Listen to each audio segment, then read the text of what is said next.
I bring you greetings from the Controller and Accountant General, Mr. Kwenim Busumpim, who would have loved to be with us at this payroll sensitization and review of ESPV validation workshop. He could not make it because of other equally important engagement at the head of it, but he sent his greetings. Mr. Chairman, the management of the government payroll, it's a shared responsibility between various stakeholders, including employer institutions and the Controller and Accountant General Department. The Public Financial Management Act requires the Controller and Accountant General to prepare the government mechanized payroll based on information supplied by heads of institutions. What this means is that the heads of institution provide the information, that's the data input, and the controller runs the payroll for them. Even for institutions that operate independent payroll but subsist on the national budget, the law requires that the controller approve any system that they use to run the salary of public servants. So you can't say that because you have your own or you are independently running your payroll, you are off the radar of controller, because the law requires that even in such situation, controller has to approve the system that you use in running the payroll.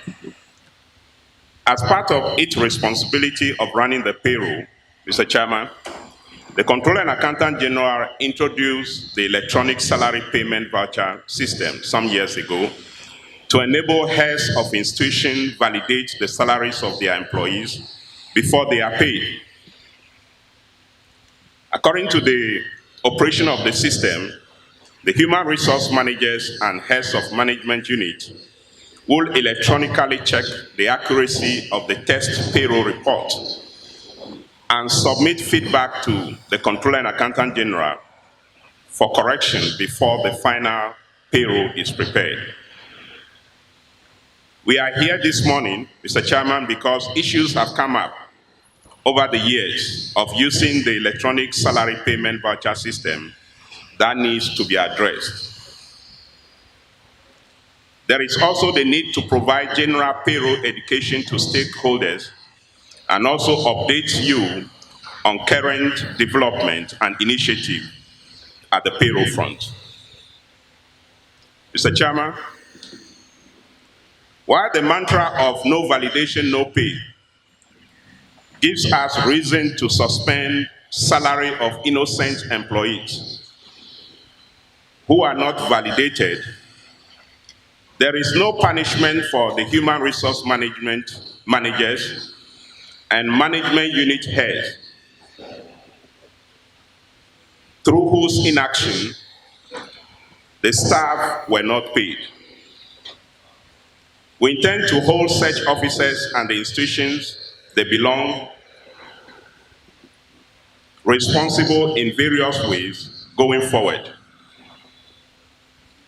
This may include withholding the release of funds for goods and services to those institutions, as well as delay restoration of the salary of the validators that have been suspended.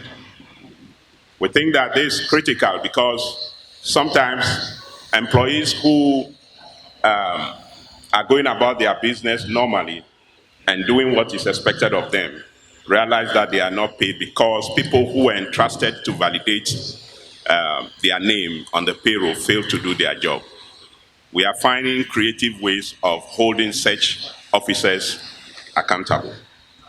And we think when we do that, it will help all of us do what we are expected to do so we can make everybody happy.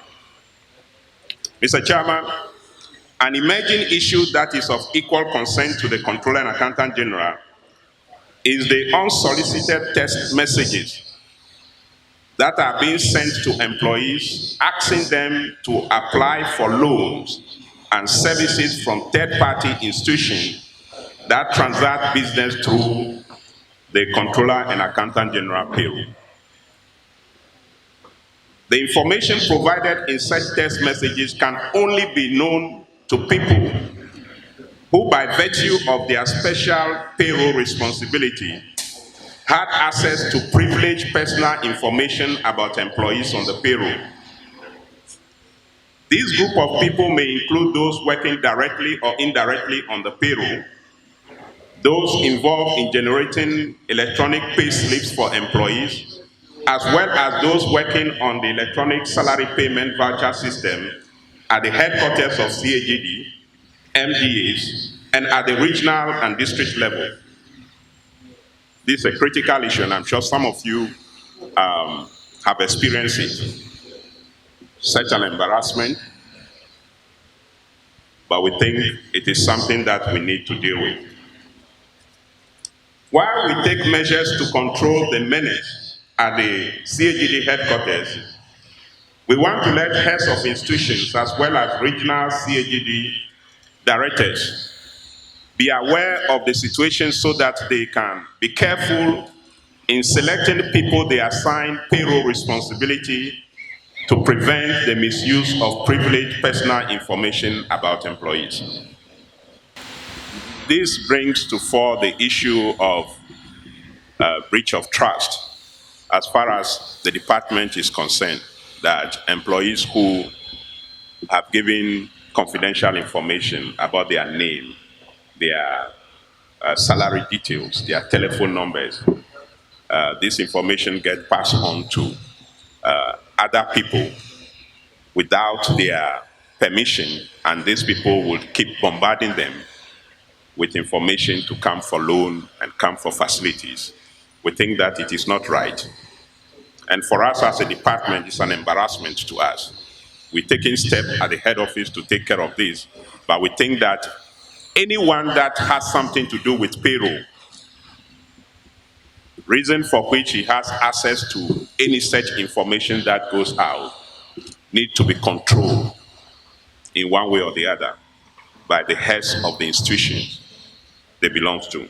Mr. Chairman, other developments at the payroll front include the payroll integration with GIFMIS, the payroll budgetary control system, and the migration of public universities onto the mechanized payroll.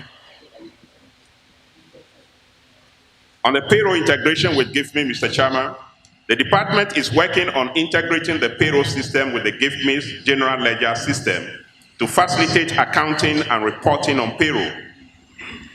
This requires the creation and alignment of all management units in the payroll with the GIFMIS budget cost centers, followed by the costing of the management unit after payroll run for automatic posting into the GIFMIS general ledger. The system is expected to be completed by the end of the year, and institutions who have new management units to be created in the payroll are advised to make their submission early before the process is completed. We want to merge both the payroll system and the GIFMIS system. And when we do that, it will facilitate reporting and the generation of other reports, payroll reports that you need. We've made progress so far, and we think that one thing that will make it relevant to you as institutions is when your management units are properly captured and aligned to the budget cost centers. In that way, when the system is made available to you, because the GIFMIS has been passed on to you, you can in your office run your own report on payroll and use them for decision making. Mr. Chairman, I also mentioned another initiative, that is the payroll budgetary control system. You can call it a child of the integration. The integration of the payroll with GiveMeet Financial is intended to enable the comparison of actual payroll costs against the budget for purposes of payroll management and cost control.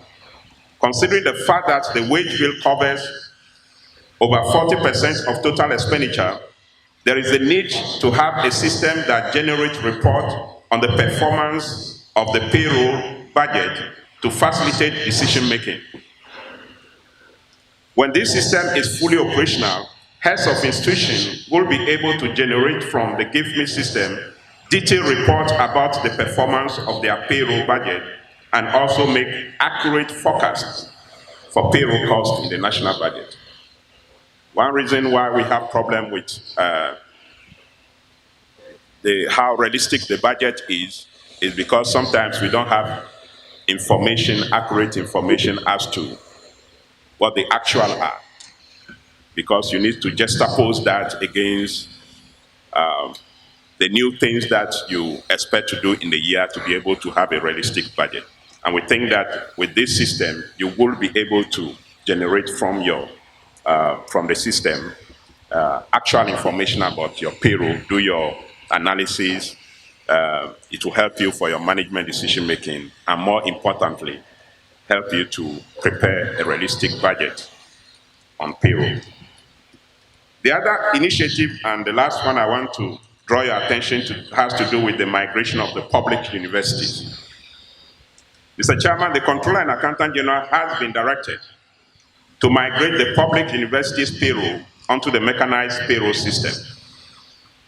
This directive is consistent with the requirement of the Public Financial Management Act that states that such independent institutions will continue to operate their own payroll until such a time that they are migrated onto the national payroll system.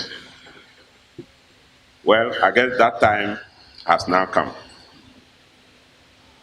The migration of the public university onto the mechanized IPPD2 system, Mr. Chairman, is intended to ensure that institutions that operate independent payroll system but live on the government subvention are subject to similar control that currently exists on the mechanized payroll system.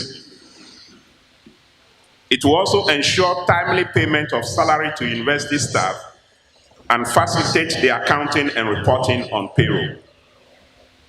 Sometimes when we push this and explain this agenda, it is not often welcome. But in recent time, the vice chancellors themselves, some of them have expressed their frustration in the time it takes for the general public servants to be paid and the time that university staff are paid, because application for subvention comes sometimes a bit late and after the public servants are paid before the process of making releases to them takes place. And we think that when this system is implemented there on the national payroll, when you are paying public servants, you pay everybody, including the university staff. That saves them a lot of money because some of the universities actually go borrow money to pay staff before government subvention comes in. And you know the cost of borrowing. In conclusion, Mr. Chairman, as we declare the workshop on the payroll sensitization and the review of the electronic salary payment voucher validation system open the Central Region today, I wish to entreat all heads of department to take ownership of their payroll and manage them efficiently in order to eliminate waste in the payroll system.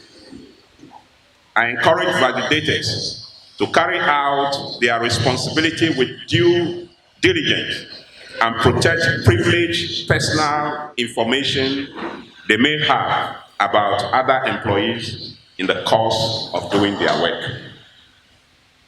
I wish to use this opportunity to thank you all for the various roles you play in the management of the payroll and pray that we have a successful workshop. Thank you for your attention.